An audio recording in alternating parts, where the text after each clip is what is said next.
आप सबों को एक बार फिर से जय मसीह की। मैं नीरज बोल्टर्स शांति वचन के एक और नए शॉर्ट वीडियो में आपका स्वागत करता हूं। आज का वचन जो हम लोग देखेंगे वो रोमियो की पुस्तक उसका 12वां अध्याय और पहली आयत की ओर हम लोग देखेंगे। यहाँ पर पौलुस प्रेरित जो है वो रोमियो की कलीसिया को लिखते हुए इस प्रकार से कहते हैं कि इसीलिए हे भाइयों, मैं तुम्हें परमेश्वर की दया स्मरण दिलाकर विनती करता हूँ कि अपने अपने शरीरों को जीवित, पवित्र और परमेश्वर को भावता हुआ बलिदान करके चढ़ाओ, यही तुम्हारी आत्मिक सेवा है। इस प्रकार से पौलुस प्रेरित जो हैं रोमियो की कलीसिया को लिखते हुए इस प्रकार से सिखाते हैं।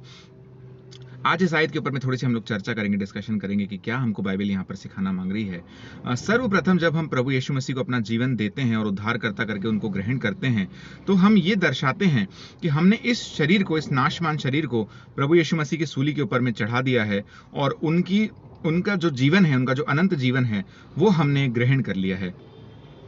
अगर हम इसको अच्छे से समझने की कोशिश करें तो ये एक एक्सचेंज है।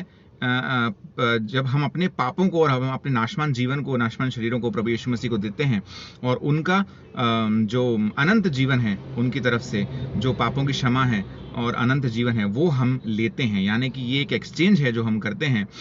सर्वप्रथम जब हम उद्धार पाते हैं, उसके तुरंत बाद जो पहला काम हमको करना है वो है इस शरीर का, जो अब हमारा नहीं है, इसका हमको ध्यान रखना है। ये अब शरीर हमको परमेश्वर ने एज अ गिफ्ट, एक तोहफे के रूप में हमको दिया है और इसका हमको ध्यान रखना है। और बाइबल हमको ये सिखाती है कि इस शरीर को, है ना, इस शरीर को, जो ये शरीर हमको परमेश्वर ने दिया है, पौलुस हमको सिखा रहा है कि इस शरीर को हमको जीवित, पवित्र और परमेश्वर को भावता हुआ करके बलिदान चढ़ाना है और यही हमारी आत्मिक सेवा है। हम में से हर एक विश्वासी जन परमेश्वर को अपनी आत्मिक सेवा देना चाहता है, लेकिन उसका क्या तरीका है? इस नाशवान शरीर को हमको सुरक्षित रखना है, परमेश्वर के लिए पवित्र रखना है और जीवित इसको रखना है। यानी कि हमको इसको वचन से, प्रार्थना से और आत्मिक जीवन से इस शरीर को हमको जीवित रखना है और परमेश्वर को भावता हुआ करके हमको बलिदान करके उसको चढ़ाना है। तो तभी ये हमारी परमेश्वर के लिए हमारी आत्मिक सेवा होगी, जो हम में से हर एक विश्वासी के लिए ये महत्वपूर्ण है और ये ज़रूरी है और यही हमारी आत्मिक सेवा है परमेश्वर के लिए। इसीलिए ये जो शरीर हमारे पास है, जो शरीर हमको परमेश्वर ने दिया है, इसका ध्यान रखिए, इसको किसी भी तरीके के गलत कामों में ना पड़ने दीजिए। पौलुस कहता है कि मैं अपने शरीर को मारता, कूटता और वश में रखता हूँ।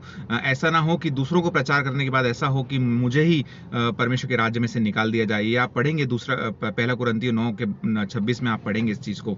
इसीलिए इस शरीर का ध्यान रखना बहुत जरूरी है, इसको अपने काबू में रखना बहुत जरूरी है, कंट्रोल में रखना बहुत जरूरी है, पाप से दूर रखना जरूरी है, परमेश्वर के नजदीक रखना जरूरी है।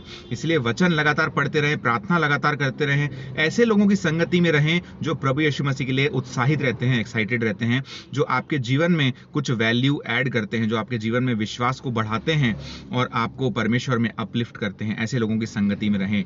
मैं इस वचन को सुनने के लिए आप सभी का बहुत बहुत धन्यवाद करता हूं। आशा करता हूं कि आप सभी को ये वचन पसंद आया होगा, वीडियो पसंद आए होंगे। अगर आप लोगों को वीडियोस अच्छे लगते हैं तो इनको लाइक कीजिएगा, इस यूट्यूब चैनल को सब्सक्राइब जरूर से कीजिएगा। इन वीडियोस को अपने फ्रेंड्स और फैमिली के साथ अपने व्हाट्सएप ग्रुप्स में शेयर जरूर से कीजिएगा।